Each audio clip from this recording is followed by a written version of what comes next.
Welcome to another fun edition of the Friday Rewind. I am Brandon Davidow. It's not uncommon for real estate agents to have another job, but what's really cool is when these people have been in law enforcement, and that is the topic of today's discussion. Let's bring in Sal Carola, broker and owner of RE/MAX Elite in the Staten Island and Brooklyn area. And also joining us is John Sprague. He is a real estate agent, also with RE/MAX Elite. Guys, thanks for being on the Friday Rewind today. And we have both of you on because both of you have been in law enforcement during your working career. John, let's start with you. Tell us a little bit more about your background with the NYPD. Hey, Brandon, how are you? Hey, Sal, how's everything? Yeah, so I was with the NYPD for 25 years. I retired about 4 years ago, a little over 4 years ago, and I retired in the executive ranks of deputy chief. That's where I met Sal during my time. I believe we got promoted together, Sal, back in the day. Back in the day, 2000. Yeah. 2000. Yeah. And that's where we met. And Sal was doing real estate then. Yeah. Yep. So Sal, let's hear more about you. How long were you in law enforcement for, and when did you get out and go for, real estate full time? I was hired in 95. I retired in 2015. I was promoted to sergeant in the year 2000. That's where I met John. John was promoted to lieutenant. He always outranked me. He always telling me what to do. And we were assigned to the same precinct in Brooklyn, and we hit off right away. We became friends immediately. He climbed the ranks. I stayed as a sergeant because, again, as John says, I became a realtor right after 2000, right after 9/11. I became a realtor. So my business was growing, so I decided to stay at the sergeant level, make life easier for me. And John kept on climbing the ranks, and we always stayed in touch with each other throughout our careers. Yeah.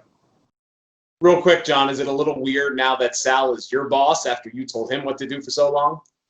Yeah, I mean, like Sal said, we had a relationship and we always spoke about real estate and what to do and just different things in life outside of the police department. And like Sal said, I went up into a different direction.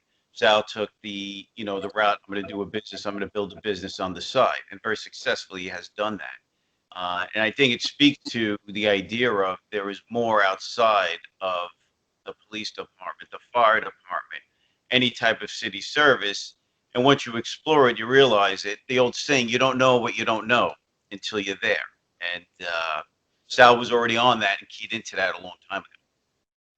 It takes a special person with a special mindset to be in law enforcement, whether police officer, fire department, and wanting to help other people.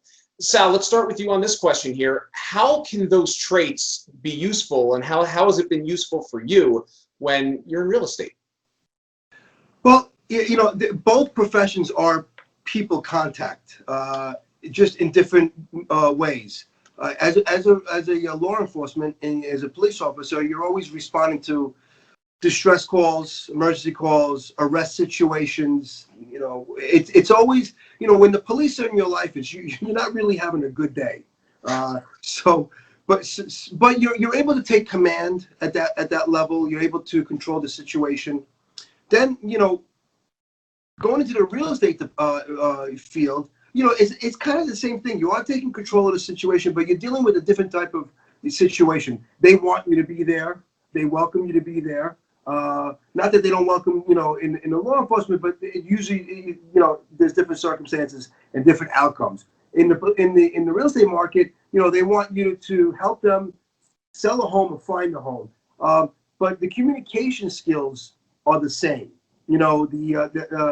The level of confidence that you get when you're an officer, especially with me, I was a sergeant, so I was in charge of cops underneath me. I ran a platoon.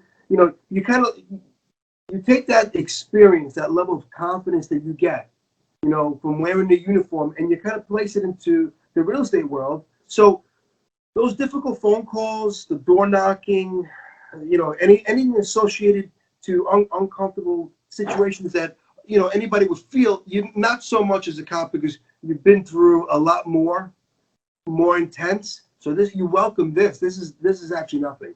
So that's why I think cops do very, very well as realtors.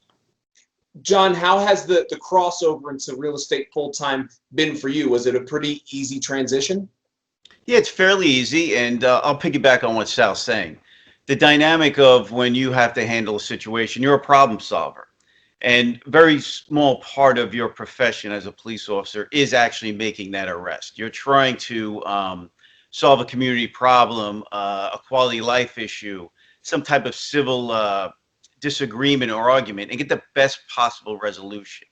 The only difference between transitioning into real estate and negotiating and having that model is that your authority is with the city or state or with the law when you're resolving these issues in the police world. You have that credibility and that authority. Uh, in the real estate world, it is all your own credibility. It is all your own performance, your own transparency. But the tools you're using are the same. How you would conduct your first interview with someone, meeting a potential client, and just being very straightforward, honest, and open. And don't ever forget, we discuss this all the time, you're working for the client, not yourself. And when you do that, it'll all come back to you. Just the client is first. Don't worry about anything other than that. And they're getting their mission, their motive, whether to sell or buy, accomplished to the best satisfaction possible, and handling every one of those problems that arise on every deal in between. And the rest will come back to you. Sal, what advice do you have for people that are thinking of going into real estate, and specifically police officers? Because, by the way, you two are not the only ones at RE/MAX Elite that have come from a law enforcement background. Yeah, we have a few officers working with us. Between my experience and John's experience, we were able to recruit a lot of current police officers and retirees. Some of the fire department, we have some individuals that are from the FD. So my advice to realtors, and this gives more credit to John. John did not get his real estate license when I did. I was able to practice. I had 10 years basically of practicing real estate. So when I retired, I kind of walked into a well-oiled machine, a business running and everything. John called me after he retired, a couple of days after he retired, and he thought, what do you think? Should I do it? And I know John's personality, so I told him automatically, absolutely go for it. And it just shows you the discipline that police officers have, the motivation of working hard and under stressful conditions, how it transformed into real estate. John, his first year, sorry to say, John, you won the rookie award. I mean, you're a rookie, okay? You're back to the days of being a rookie. So he was rookie of the year last year. I mean, he did so well that surpassed any expectations that me or my partners ever had. And right now, he's just continuing to grow his business at a level that it is actually amazing. I love it. So my advice to cops right now that they want to do that, go right ahead. Take the exam, start, pick a company, start getting mentored, work. You have a job that, you could have flexible hours as a police officer. You could work nights, work days, you could change, it's a lot more flexible than most jobs to go into a 9-to-5 office job. So I would take the plunge, do it. Come and see me. We welcome you. If you want to work with other officers or even outside the state, find a good company, get mentored, and your plan is to build a very good business for yourself, so you're always secure enough in retiring. Because the police department is a 20-year now. Oh, well, not anymore, John, but when we got hired, it was 20 years and out. And unfortunately, a lot of police officers didn't have that advantage because they didn't plan their lives accordingly. They got used to a certain lifestyle. So retiring was an issue. They would have to give up that lifestyle, live on a pension. So my advice to you is to build, in the middle of your career, hopefully you could build a business that is, running, it's coming in with cash flow, that you're able to retire and still live the life that you always have and actually even build on it. The last thing you want to do is be a security guard in some mall. that's my opinion. Not taking anything away from security guards in the mall, but you did 20-something years in the police department, the NYPD. Enough is enough. Go out, start your own business, start making money, see how the rest of the world is living. You worked a very stressful job. It's time to enjoy a different type of lifestyle. You earned it. So, John, I'm going to give you the last word. What advice do you have for real estate agents? As Sal said, he had time to build up his business before he went in full time, whereas you dove all in, right? And it's like, let's do this. So what advice do you have for people that are on the fence and maybe thinking about it who are in law enforcement? Yeah, so to Sal's point, it is stressful though, Sal. This job can be very stressful, and It is. because you put a lot of pressure on yourself to do the best possible job for your client. And it's hard to remove that emotion out sometimes, even though you don't show it, with that successful task to get it done. And there are obstacles, but there are challenges that engage you and keep you motivated. But coming out and getting my license and going into this, I don't think Sal gets it. A lot of people get it. I don't think they realize the network and the potential you have, the outreach that you've built over that 20 years, or you're 10 years on and you want to start doing this. You don't realize the reach you have. We take it for granted. We come from an environment where our company, just say the NYPD, has 37,000 people in it. You don't realize how many people you interface with, how that just expands out. And you may not know everyone, but a lot of people know you. And that's where it comes. And letting them know what you are currently doing. And that's how it started with me. And then it starts with referrals, doing a great job, and getting people to refer back to you. And then it starts coming. It's all a relationship business. And we are naturally good at that, I believe, building relationships.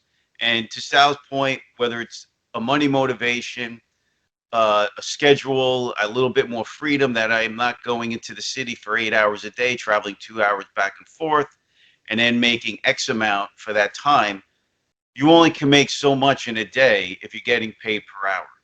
This business allows you to make as much as you want, depending on how hard you want to work or how much time and effort you want to put into it. It's really unlimited. And the opportunities that come peripheral to that really, really add into that. And I think it's a wonderful business. If you do it right, I think it's fantastic. And no better company. And Remax, I mean, we have 3 great broker owners here.